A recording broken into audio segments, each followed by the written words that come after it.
It's been a hot minute. I hope you guys had a great Thanksgiving, and there's just a lot to be grateful for. But long story short is we are getting back into day 39 of the book of Revelation. And actually that's day 39 of the Bible study, not of the Bible actually. So today there we go. A little brisk in here, so I'm wearing my hoodie. The devotional today is in chapter 18. We will see another angel coming down from heaven with great authority, illuminating the earth by his splendor. This scene continues with the voice from heaven giving a warning to the people of God. Come out of her, my people, so that you will not share in her sins. If we respond to the call to reject the great prostitute's way, we will not be included in the destruction coming to her. In fact, we are called to rejoice over the destruction of Babylon. Interesting. Very interesting. So let's go into the actual text there and welcome whoever's joining. See a couple of you on YouTube and Rumble. So where are you guys? What do you got going on today? And is there anything that I can pray for you about? I want to get into this for Revelation Day 18. It says, Lament over fallen Babylon. After I saw another angel coming down from heaven, he had great authority, and the earth was illuminated by his splendor. With a mighty voice, he shouted, Fallen, fallen is Babylon the Great. She has become a dwelling for demons and a haunt for every impure spirit, a haunt for every unclean bird, a haunt for every unclean and detestable animal. For all the nations have drunk the maddening wine of her adulteries. The kings of the earth committed adultery with her, and the merchants of the earth grew rich from her excessive luxuries. And hi, Roshan, how are you? Where are you joining me from, sir? Warning to escape Babylon's judgment. Then I hear another voice from heaven say, Come out of her, my people, so that you will not share in her sins, so you will not perceive any of her plagues. For her sins are piled up to heaven, and God has remembered her crimes. Give back to her as she has given. Pay her back double for what she has done. Pour her a double portion from her own cup. Give her as much torment and grief as the glory and luxury she gave herself. In her heart she boasts, I sit enthroned as queen. I am not a widow, I will never mourn. Therefore, in one day her plagues will overtake her, death, mourning, and famine. She will be consumed by fire, for mighty is the Lord who judges her. I see some comments here real quick. And I got a couple of you guys here, so let's see what we got going on. I'll switch this over to live. So if you guys haven't been, oh, and we got the audio doubling down. Okay, so Roshan, do you speak English? I can't understand what you're saying. I'm imagining that might be Indian. K-pop Noodle, how's it going? Prakar Hacks, hi, how are you? Raju, thank you for the like, I appreciate that. Hindi Bolo Hindi, okay. Raju says hi. Prakar Jar Jesus. Hair reveal. For reverse, you want to see my hair? There you go. It's actually should be trimmed on the side, but it's a little long. So I was actually supposed to have it cut a couple days ago, but Dasik, what car do I drive? I have a couple. I have a 2018 Ford Raptor right now. You'll see it in my shorts, actually. Thug Nasty says, do you think that Eastern Europeans colonizing the Holy Land are really the same people of the book? That's interesting. And Thug Nasty, do I follow you on Instagram, by the way? Because I like a lot of your content. I don't know everything that you post, but the Eastern Europeans colonizing the Holy Land are really the same people of the book. I don't know. I feel like the interesting thing about the Bible is that it puts those lineages up there for a reason, right? And I feel like we're supposed to dig down on those to actually see. I mean, we're not supposed to rely on our own human comprehension, but just strictly what the Bible says. So if the Bible says it, I'm inclined to believe that it's the truth. Sarah, and you're from Turkey. How is Turkey right now? I ate turkey, but not the country. Although I felt like I ate a small country yesterday. Shaban Ban, your wife ran away with your neighbor. Please give you some advice. I think she was.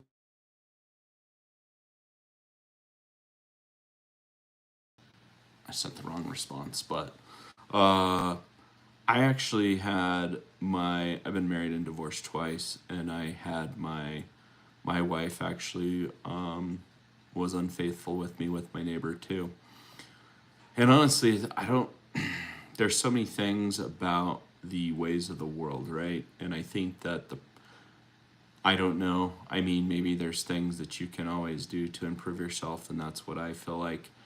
I feel like very, very seldom does it have to do with us. It's more about the person on the other side. So I feel like your wife may see the things that she doesn't have with you, and so maybe we have a tendency to focus on the lack, and that doesn't mean that that's a huge deal. It just means that that's all that she could see. And Shabam says, according to the Bible, which punishment will be applied on him? Well, that's up to God, and so we don't actually know what or how he'll be punished, but God sees everything, and so that is ultimately, who will cast judgment. So you don't. What that means is that removes it should remove you from feeling like you have to deliver punishment onto him. And so what we're called to do in the biblical manner is to forgive, but to be wise and discerning. So if she wanted to fix things with you, then you would know by her actions. So words can be pretty empty, but words are powerful, and even more so if they align with actions. So I tried to give the opportunity for my wife to fix things, but she was not interested in doing that. She still wanted to be with that guy and have a friendship. And I was like, I'm not tolerating that, because what you tolerate, you get, right? Jamil, I am in Colorado. Where are you? So I'm going to keep reading this. I got a little bit more left. But yeah, keep asking questions if you needed advice. But Shabam, the forgiveness is for you, so you don't have to carry that burden. So that's my personal opinion, because they will chew you up, and you are the one that pays the price in that time. But if you forgive and you can let go, you don't have to bear that burden. And Anthony, thank you for the compliment. I appreciate that. I grow it out and then I donate it. So this last part of, so right now, if you guys are following along, I'm in Revelation 18 of the Bible, verse 9. It says, threefold woe over Babylon's fall. When the kings of the earth who committed adultery with her and shared her luxury see the smoke of her burning, they will weep and mourn over her. Terrified at her torment, they will stand far off and cry, woe, woe to you, great city, you mighty city of Babylon. In 1 hour your doom has come. And Anthony, I'm glad you appreciate it. I'm just trying to create an open dialogue with some biblical, biblical perspective and wisdom. Not mine. This is just God speaking through His Word. But I am trying to make sure that I'm rightly dividing it and interpreting it. I also have some lectures that I got from a guy that came to preach at our church, and it's actually pretty solid. Calville, I think I remember you. Sometimes I get a lot of people on here. What was going on with you? I can't remember. So verse 11 says that the merchants of the earth will weep and mourn over her because no one buys their cargoes anymore. Cargoes of gold, silver, precious stones and pearls, fine linen, purple, silk, and scarlet cloth, every sort of citron wood, and articles of every kind made of ivory, costly wood, bronze, iron, and marble, cargoes of cinnamon and spice, of incense, myrrh and frankincense, of wine and olive oil, of fine flour and wheat, cattle and sheep, horses and carriages, and human beings sold as slaves. They will say, "The fruit you long for is gone from you. All your luxury and splendor have vanished, never to be recovered." The merchants who sold these things and gained their wealth from her will stand far off, terrified at her torment.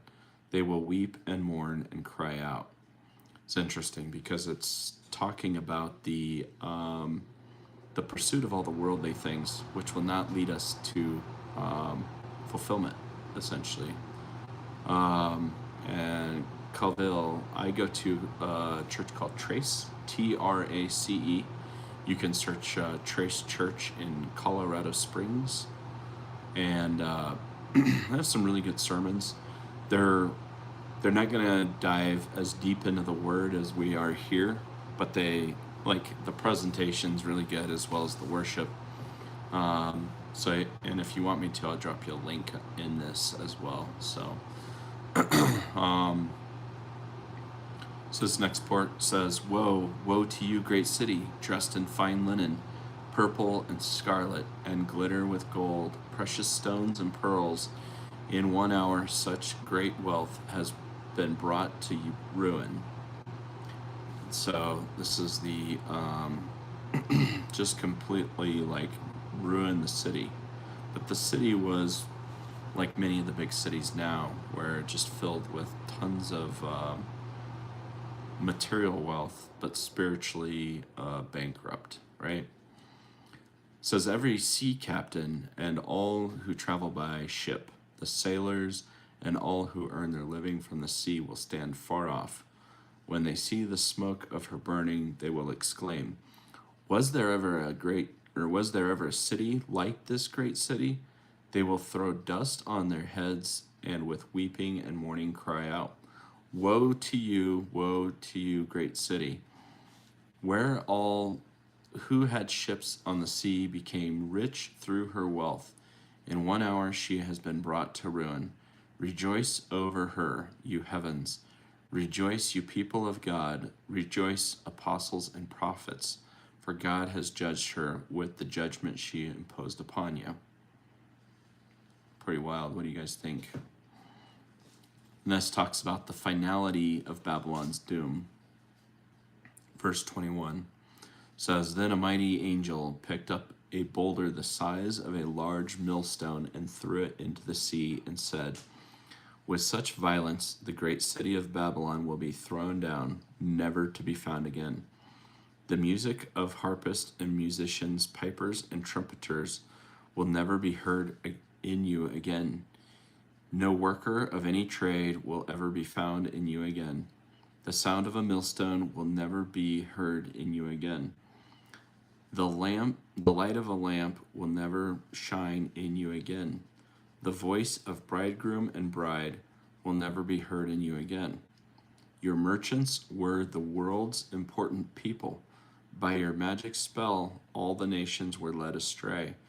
In her was found the blood of prophets and of God's holy people, of all who have been slaughtered on the earth." It's pretty intense. So, Nok Ati, you're from Indonesia. Where are you at over there? And Ravindra, hey, how are you? How's your day going, brother? All right, so we got, I'm gonna go stir my egg fried rice here, light on the eggs, but I have these lectures that I'm gonna put on because they're really good, and I would like to share them with you guys as well as hear them myself. But I'm gonna put it on and we'll start stirring my rice. What do you guys got going on? And do you guys celebrate Thanksgiving, or is that just a thing that we do here in America?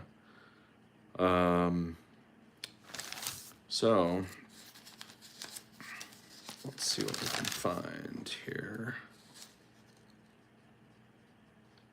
Where was I at? I feel like I was at 50 minutes maybe. All right, let's just fast forward this. On the sun, and the sun was given. We've taken Armageddon, and we've made it something it was never meant to be. Do you know what that stands for? The actual Hebrew word that's combining? My Hebrew scholars help me out. Har Megiddo. What would that be? Har. What is Har? Huh? Mount Megiddo. Mount Megiddo. They gathered for battle on a mountain. Really, there's a valley of Megiddo, and there's kind of plateaus around it. And some people try to locate a place called Mount Megiddo, but there really isn't a Mount Megiddo. Megiddo was the place, though, of all these Old Testament scenes over and over and over again, where there's battle after battle, because it was in a key strategic location in the earth, where the battle usually would come and culminate on the plains of Megiddo, because that was kind of like the major route they would have to go through to get to the different places of the battle. You follow me? North and south. They usually would filter through Megiddo. Thousands of people have been slain on that plains. Just look up Megiddo through the Old Testament. It's everywhere. But here he's saying it's like those battles, but there isn't a battle. Why? Why would there be the appearance of a battle, but not one ever really fought? We've already won. Because when was the battle really fought?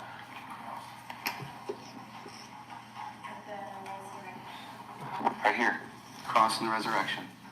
Right? Which is why in Revelation chapter 19, verse 11, you'll see the rider on the white horse coming to the battle with his robe already dipped in blood, even before the battle began. Why? Why is his robe dipped in blood? Because he's walking to the battle wearing the garments where the victory was already secured for the battle they think they're going to fight. See, what happens is these people are gathering for what they think is a battle, but they're actually gathering for their execution. Because there is no battle. There never is in Revelation. There's just judgment. Because the battle has already been won. But man, from the world's perspective, from Satan's perspective, we can still win. Gather for battle. We still have a chance. No, you don't. Because the tomb's empty. Gather together and Megiddo, we will fight like the days of old. No, you won't. No, you won't. Because it's over. Because as soon as they gather for battle, all of a sudden, verse 17, the seventh angel pours out the bowl into the air. And out of the temple came a loud voice from the throne saying, "It is done." Oh, with all that is in me, I wish that said Tetelestai. Oh, baby. Or John chapter 19, verse 30, where Jesus is on the cross and he screams out Tetelestai, "It is finished." But John didn't put that here. It is done. What is done? What is done? Yeah, the old creation, the old order. It's all finished. It's done. Judgment's here. It's over. Then there came flashes of lightning, rumbling, peals of thunder, and a severe earthquake. You could have predicted that. Right? Because at the end of every one of the sevens, what happens? Flashes of lightning, rumblings, peals of thunder, and usually an earthquake or a hailstorm. Right here, it's going to be the biggest earthquake that ever happened. Why? Because we're over. No more capitulations. No earthquake like it has ever occurred since man has been on earth, so tremendous was the quake. The great city split into three parts, and the cities of the nations collapsed. What's the great city? Maybe Babylon. It's actually what's going to be defined here in a minute. Although, what we can say is that both of them equal the same thing. Those that don't belong to God. Hold on one second, I'll get your question. The great city split into 3 parts, and the cities of the nations collapsed. God remembered Babylon the Great and gave her the cup filled with the winepress of the fury of his wrath. He was making that winepress, that wine, for a reason, to give it to her. It's his wrath. Every island fled away, and the mountains could not be found. What's that sound like? 6th seal. From the sky, huge hailstones of about 100 pounds, each fell upon men, and they cursed God. Notice again their response. They cursed God on account of the plague of hail because the plague was so terrible. Even at the very last of people's lives, you'll see people shaking their fist.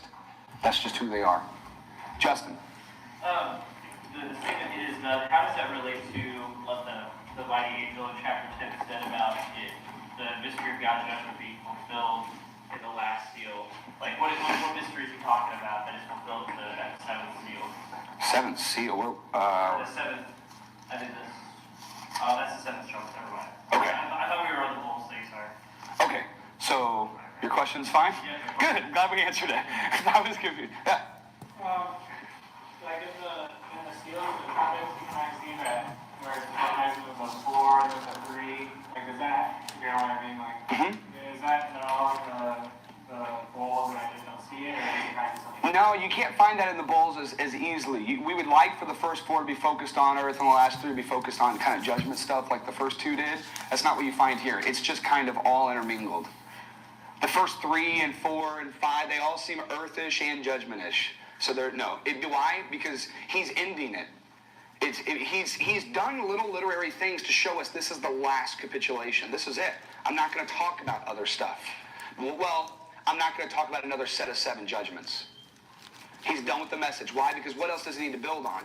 You're spiritually secure. Go witness by what you do. He doesn't need to say anything else. It's time to move on to a different emphasis point. Anything else? All right, do we have time to move into chapter 17? Sure we do. 9 minutes, not wasting that. One of the 7 angels who had the 7 bowls came and said to me. See, it's again weird that we're not done. Doesn't it feel done? You get to the end of chapter 16, you're like, wow, crazy book. And he's like, I've got 6 more chapters to go, friend. Okay. Just land the plane, preacher. You know. One of the 7 angels who had the 7 bowls came and said to me, come, I will show you the punishment of the great prostitute who sits on many waters. Okay. It will be so tempting in chapter 17 to get off on so many rabbit trails, so many different directions, going so many different ways at once. What does he say right at the very beginning is the point of this next chapter? What is the point? To show the destruction, the punishment of the prostitute. That is the point.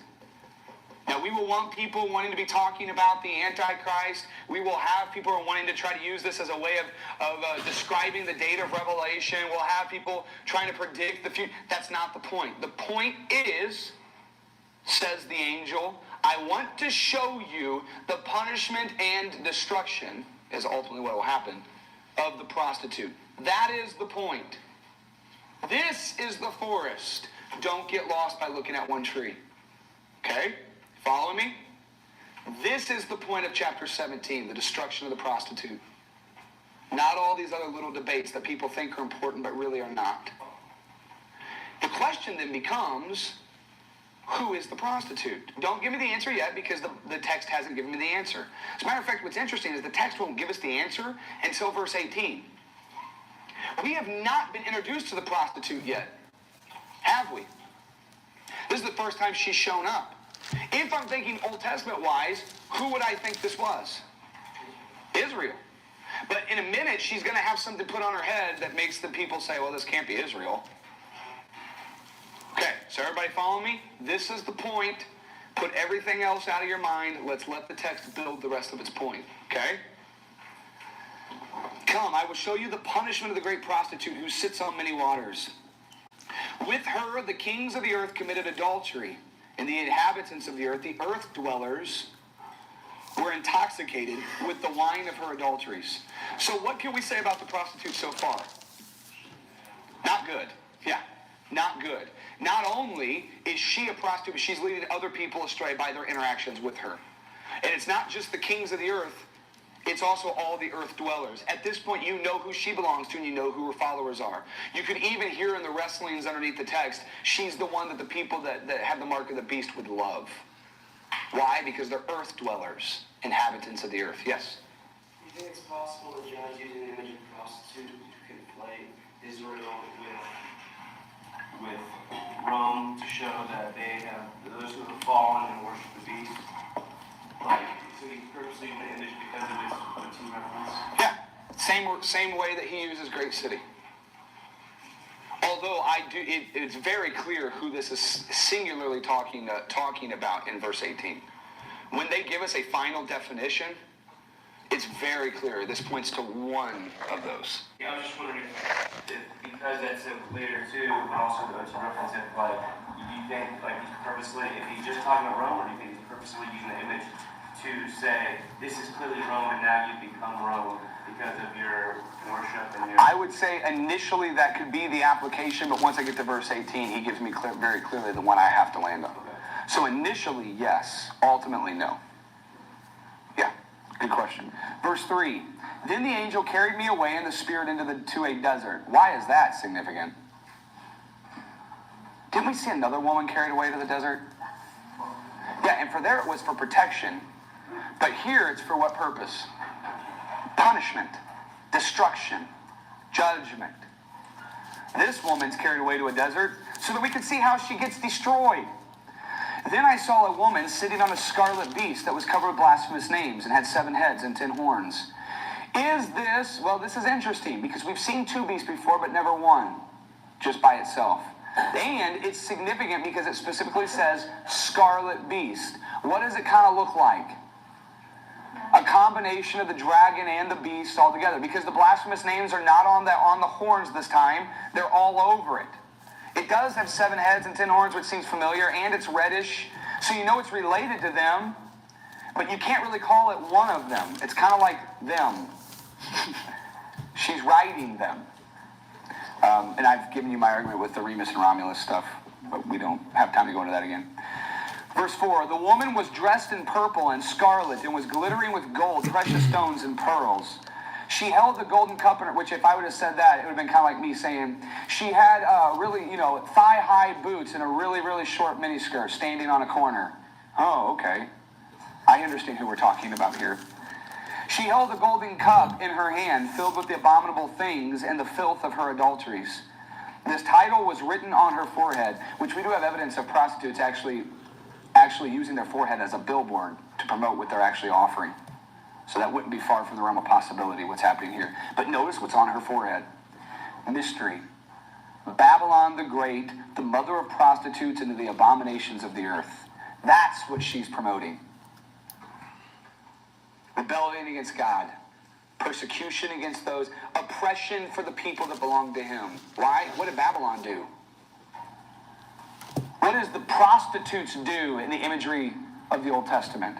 What do the abominations of the earth do? They're all ways that oppress the people of God by leading them away from God. Rebellion against God. I saw that the woman was drunk with the blood of the saints. The blood of those who bore testimony to Jesus. And you hear the voices of the martyrs underneath the altars once again crying out, how long till you avenge?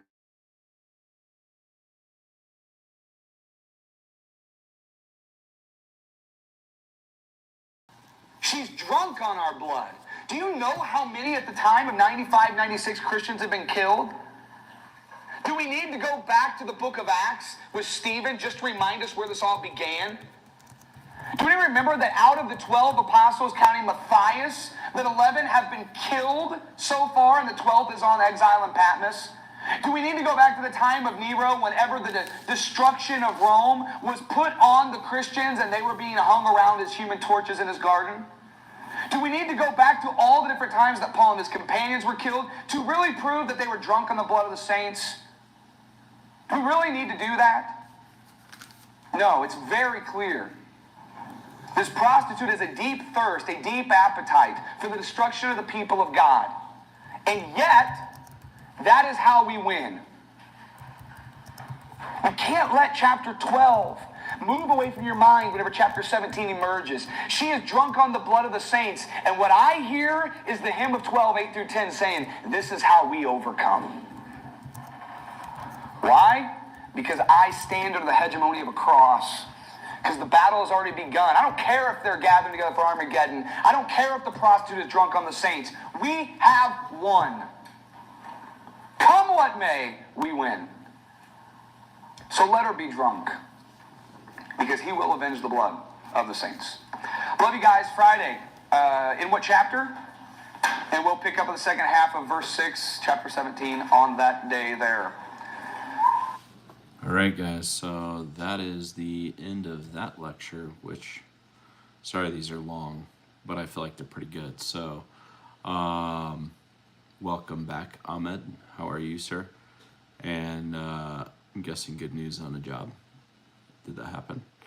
So, we are now in chapter 18. So we're actually, technically, we should be on to the next video or the next sermon, but I don't know if you guys, I'll probably pop back on maybe later tonight or today and check that out. So we can go back through that. But anyways, I don't know if you guys have any thoughts, feelings, questions about that. I feel like that one was pretty clear. It says, no, not yet. 2 weeks for the results. Pray for me. Definitely. Yadav, how are you? I'm good. I said I'm a little tired. Thanksgiving wore me out a little bit. I went to 2 different meals yesterday, but it's a blessing to be able to share that with friends and family. Although I didn't with my son, and that was a little bit sad for me, but that's all right. He needs time with his mom too. Excuse me. And where in India are you, Yadav? And yes, go ahead and ask me a question. But yeah, I think I'm gonna close out and pray. If you guys have anything that you need prayer for, then throw it in the comment section. So that's what Thanksgiving is. I don't really understand. So yeah, Thanksgiving is basically it's a holiday that we celebrate to just give thanks for the things and people that we have, mostly looking at the abundance, right? And so you'd have, if you're looking for a job, as I told Ahmed, if you're interested, here, I'll give you my email. You can send me your resume.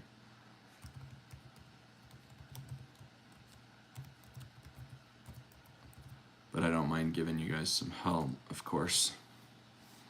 Thanks to Jesus, thanks to God, and just kind of an attitude of gratitude, just in general. So we just kind of, like, it's I mean, that's kind of how we're supposed to live, right? But when you sit there and you have to make some intentional time. Basically what we do is we cook, traditionally it's like turkey, potatoes, I don't know, there's like cranberry sauce, there's like customary dishes, I guess you could say. But it's basically when we get our families together, and yeah, a lot of turkey, a lot of tryptophan. And Yadav says you've done hotel management course. Okay, cool. And it seems like you speak English pretty good, or speak English well, I should say. But yeah, the turkey was great. I had different styles of turkey. There's this stuff called Pinky Winky that's pretty good too. It's like a Jell-O with Cool Whip and grapes and trying to think, but it's kind of like it's like light and fluffy, but it's like a fruit salad kind of thing. It's pretty good. Yadav, I live in Colorado Springs, like an hour south of Denver, which is what most people know of that city. But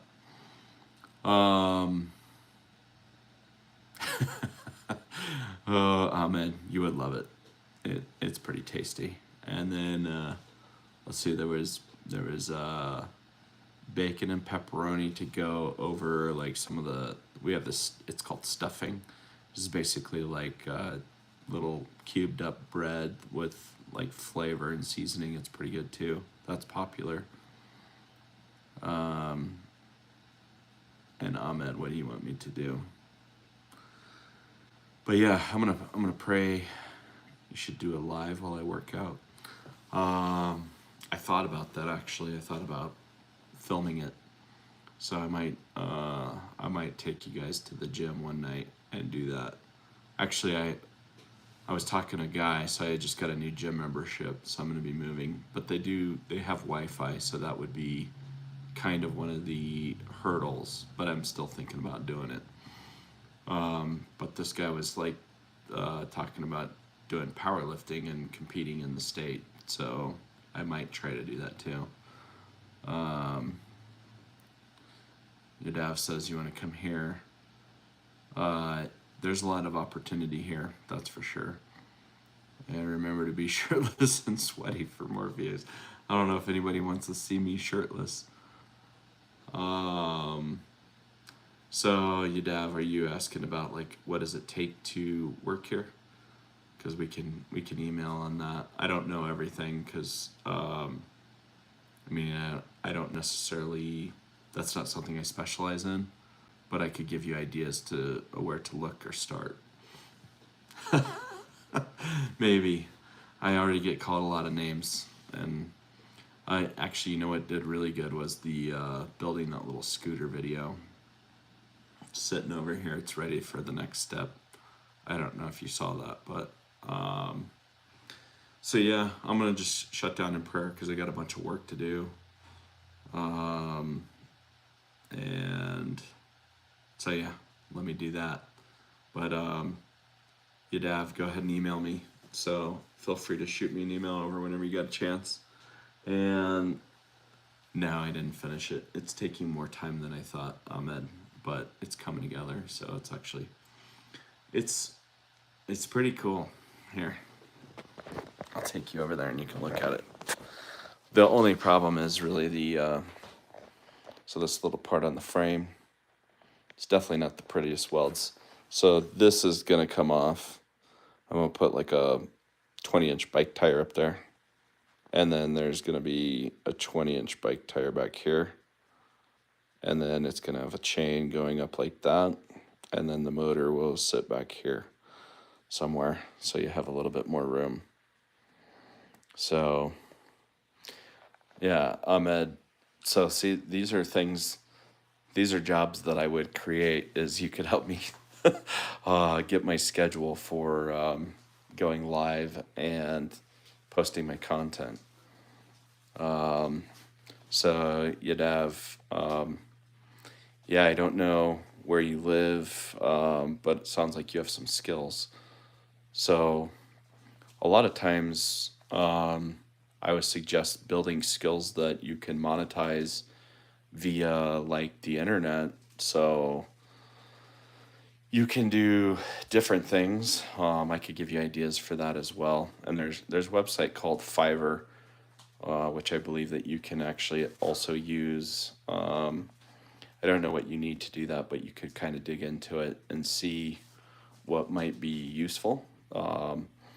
And work towards being able to serve people that can pay for your services. So that would be kind of like my suggestion. So like, I don't know, the work that I really do, I do like, I manage money for people.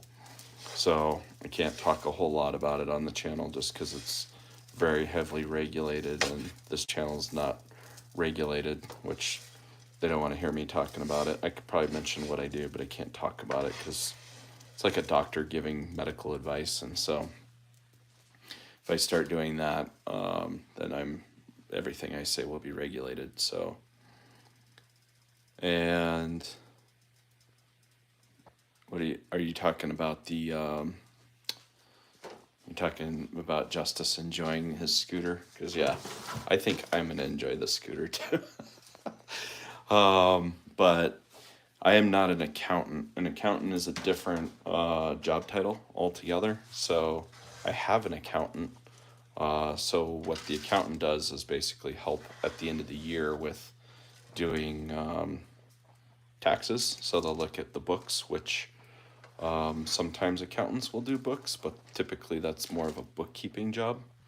So it's actually it's a completely different role, but they're all linked together, but they're definitely not the same, if that makes sense. Yeah, I don't know what the weight limit is, but I mean, most skateboards are pretty strong, so that's why we did it with that, because we're like, well, it should be able to support it, plus it will have like some steel framing underneath it, so basically be able to.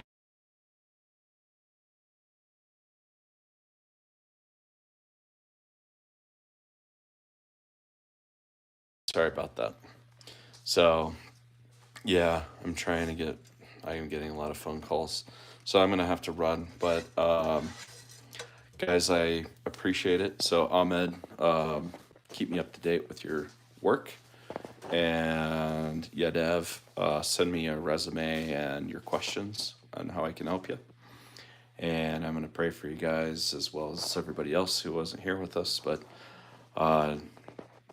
dear God, we just ask for you to be with us today as we go through our daily life. I ask for your wisdom, clarity, guidance, and discernment to be poured out to everybody watching, joining us today, as well as all of my staff.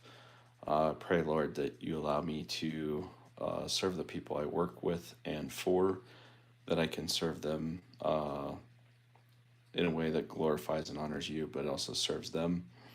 And God, I also just pray that you light my path into where I'm supposed to go and how I'm supposed to conduct myself in these different meetings and engagements that I have coming up. And God, I just pray for Yadev that he can find work that will help provide for his family. And may I give him wise biblical advice and guidance on how that should look. And Ahmed, I just pray that he is successful in acquiring work as well. And God, we just thank you for everything you've given us. Thank you for the breath of life. Thank you for these beautiful days, even though they're a little chilly. I appreciate the changing in seasons. And that just reminds us that we're drawing near an end to another year, but to make the most of this life that we have that is not eternal here on earth. But thank you, God, for all these people that we can fellowship together. We just lift up this day to you that we can glorify you in the way that we live today. Amen. Thank you, guys. And Yadev, you want to settle your life. Amen. Well, I think that pursuing resolution there, I mean, it's hard to be at peace if you're worried about providing for your family. I know that. I've been through some really hard times over the last year. So it's been tough, really tough. But I mean, God is good and people are patient more than maybe sometimes they should. But just dig into that. And, the obstacles that are there, then, as long as they seem fruitful, then pursue them. Sometimes the obstacle is the way, kind of the stoic mentality. But yeah, and I pray a blessing over you, Yadev, as well. But Liam, thank you. I appreciate the compliment. But and then Ahmed, have a blessed day. Keep me up to date. Love you guys, and have a beautiful day. And I guess Hamdi, white Jesus. That's funny. You guys are funny. I'm trying to let Jesus work through me. So if that's coming out, then that's great. It's probably just the long hair and the beard, but I'll go with it, even though we know Jesus is probably not white. But love you guys. Have a beautiful day, and I'll chat with you soon. So just proceed forward with faith and not fear. And see you guys maybe in a couple hours tonight. All right. Have a good day, and God bless.